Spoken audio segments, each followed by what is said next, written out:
सदेव्या यहाँ पर जिनेंद्र सिद्धांत कोश का स्वाध्याय चल रहा है और यहाँ पर जो काय क्लेश आदि के जो है यहाँ पर भेद बताए हैं कि वह 6 प्रकार के होते हैं। अयन, शयन, आसन, स्थान, अवग्रह व योग, ये जो 6 उनके जो है भेद बताए हैं। आगे यहाँ पर जो है उन अयन आदि के भी उत्तर भेद और उनके क्या विशेषता है तो उसके यहाँ बता रहे हैं। बोले अयन, बोले कड़ी धूप वाले दिन, बहुत तेज धूप है और ऐसे दिन में पूर्व से पश्चिम की ओर चलना। क्या चलना? पूर्व से पश्चिम की ओर चलना, ये अनुसूर्य है। दूसरा, पश्चिम से पूर्व की ओर चलना। कई बार बिहार होता है, पूर्व से बिहार हो रहा है, पश्चिम की ओर बिहार हो रहा है, तो क्या होता है, वह शाम को जो पूरी उसकी धूप आदि लगती है तो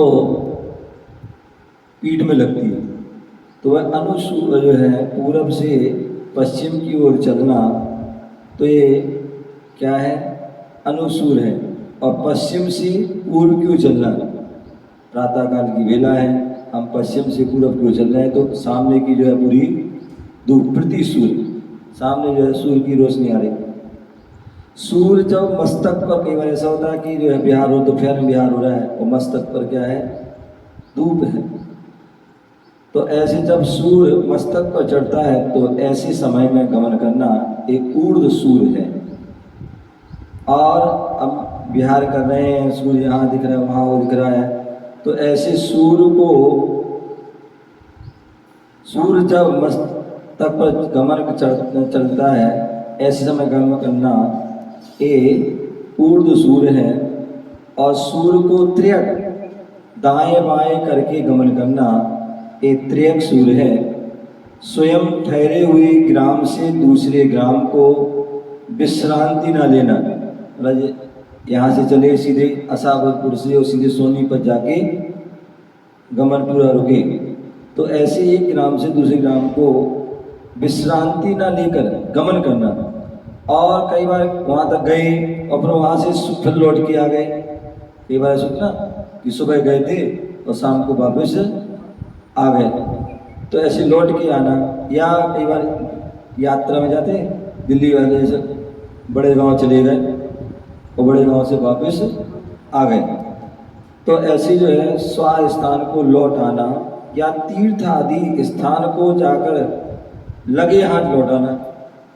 तीर्थ स्थान पे गए, बड़े गांव गए, हस्तनापुर गए, बेहलना जी गए, रानीला जी गए, लघु शंबीर शिखर गए और वहाँ से क्या है वापस लगे हाथ लौट के आए, दर्शन किए और चले गए। तो ऐसे गमनागमन है। इस तरह अयन के जो है 5 जो है वह भेद हो जाते हैं। अब स्थान के बारे में बता रहे हैं। किसके बारे में? स्थान के बारे में।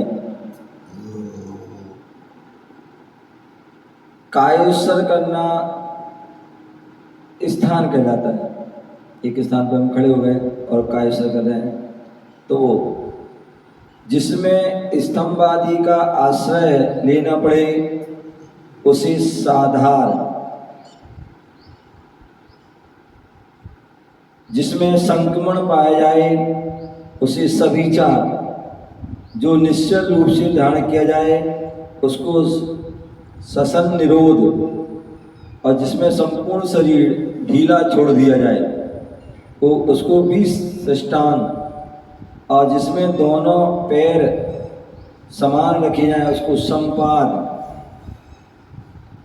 और एक पैर से खड़ा होना एक पाद, दोनों बाहु ऊपर करके खड़े होना एक प्रसारित बाहु। इस तरह जो है स्थान के लगभग 7 भेद हो जाते हैं। दूसरा है आसन। आसन हमारे जैनागम में भी अनेक प्रकार के जो है आसनों का वर्णन है, जैसे जिसमें पिंडलियां और स्फटिक बराबर मिल जाएं, वह सम पर्यंक आसन है। और उससे उल्टा असम पर्यंक आसन है। गौ को धोने की भांति बैठना, जैसे गाय को हम दूध लगाते उस समय बैठते हैं, तो ऐसे बैठना वो गोदोहन है, आसन है। ऊपर को संकुचित होकर बैठना उत्करी कासन है। मकर मुखबत, दोनों पैरों को करके क्या, मकर मुखबत मतलब दोनों पैरों को करके बैठना, ये मकर मुकासन है। हाथी की सूंड की तरह हाथ या पैर को फैलाकर बैठना हस्ती सुंडासन है।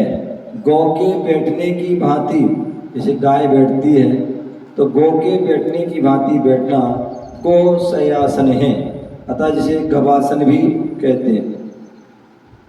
अर्ध पर्यंकासन, दोनों जंघाओं को दूरवर्ती रखकर बैठना, ये वीरासन है। गौ के बैठने की भांति बैठना गौआसन है। पर्यंक अर्ध पर्यासन, दोनों जंघाओं को दूरवर्ती करके बैठना वीरासन है। डंडे के समान, क्या, डंडे के समान बैठना क्या है, दंडासन। डंडे के समान सीधा बैठना, बिल्कुल पैर आदि करके, तो क्या है, दंडासन। इस प्रकार जो है आसन के भी कितने हो गए, एक जो है समपर्यंक, असमपर्यंक और गोदोहन, उत्करिकासन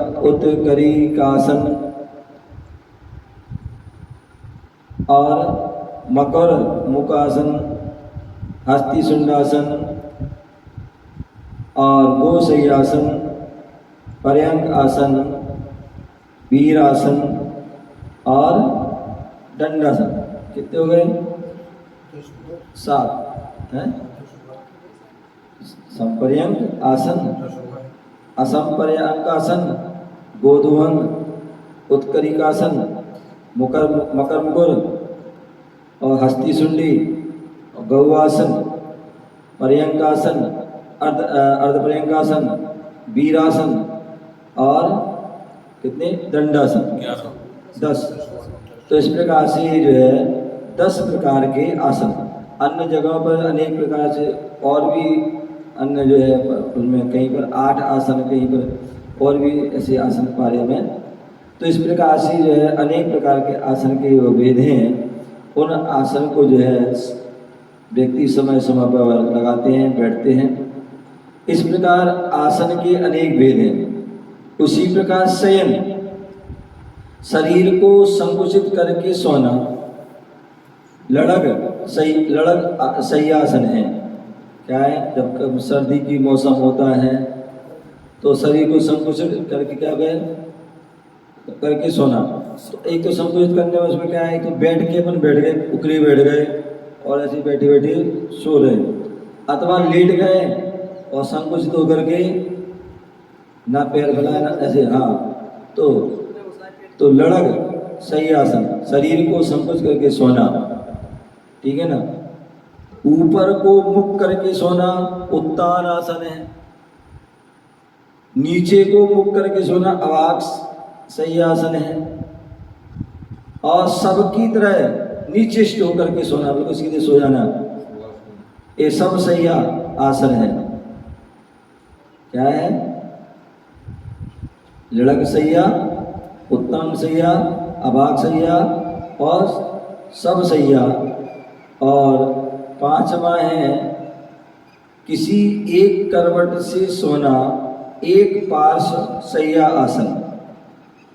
बाहर खुले आसमान में सोना अभ्राव का शय्या है। इस प्रकार कितने भेद हो गए, 6 भेद। जो शय्यासन के जो है 6 भेद। इस प्रकार शयन के भी अनेक भेद हैं। अवग्रह जो बताया था, अवग्रह तो अनेक प्रकार की बाधाओं को जीतना, ये अवग्रह क्या है? अनेक प्रकार की बाधाओं को जीतना अवग्रह। थूकने खांसने की बाधा, छींक व जमाई को रोकना, खाज होने पर ना खुजाना, कांटा आदि लग जाने पर खिन्न ना होना, फोड़ा फुंसी आदि होने पर दुखी ना होना, पत्थर आदि लग जाने पर या ऊंची नीची धरती आ जाने पर खेद ना मानना, यथा समय केश लौंच करना, रात्रि को भी ना सोना, कभी स्नान ना करना, कभी दांतों को ना मांजना आदि अवग्रह के भेद हैं। कितने हो गए? 11। एक बार पुनः क्या बोलना है? थूकने खांसने की बाधा, छींक और जबाई को रोकना, 4 खाज को खोजाना, 5 कांटा लग जाना, 6 फोड़ा फुंसी, 7 और पत्थर लग जाना, 8 ऊपर नीची धरती आया खेद न करना, केश लौंच करना, रात्रि को भी ना सोना, कभी स्नान ना करना, दांतों को ना मांजना। कितने? 13। तो इस प्रकार से जो है ये अवग्रह के लगभग 13 भेद हो जाते हैं। योग ग्रीष्म ऋतु में पर्वत के शिखर पर सूर्य के सम्मुख क्या करना? खड़े होकर के मुंह करके साधना करना, ये आतापन योग है। हमारे यहाँ मुख्य रूप से 3 प्रकार के योग बताए हैं। गर्मी के मौसम ऋतु में पर्वत की उस शिखर पर सूर्य के समान सम्मुख होना, ये आतापन योग। वर्षा ऋतु में वृक्ष के नीचे बैठना, एक वृक्ष मूल है। और शीतकाल में चौराहे पर या नदी के किनारे ध्यान करना, ध्यान लगाना, इस क्या है? शीत योग अथवा अभ्रावकाश योग है। इत्यादि अनेक प्रकार के योग होते हैं। ऐसा भगवती आराधना ग्रंथ में 222 से 227 गाथाओं में बताया इनके बारे में। इसी प्रकार धवला पुस्तक 7 में भी, अनगा धर्मामृत में भी बताया गया है। ऐसा हमें उसको जानना चाहिए, ऐसे उसको हमें इनके बारे में समझना चाहिए। ओम नमः सिद्धेश्वराय।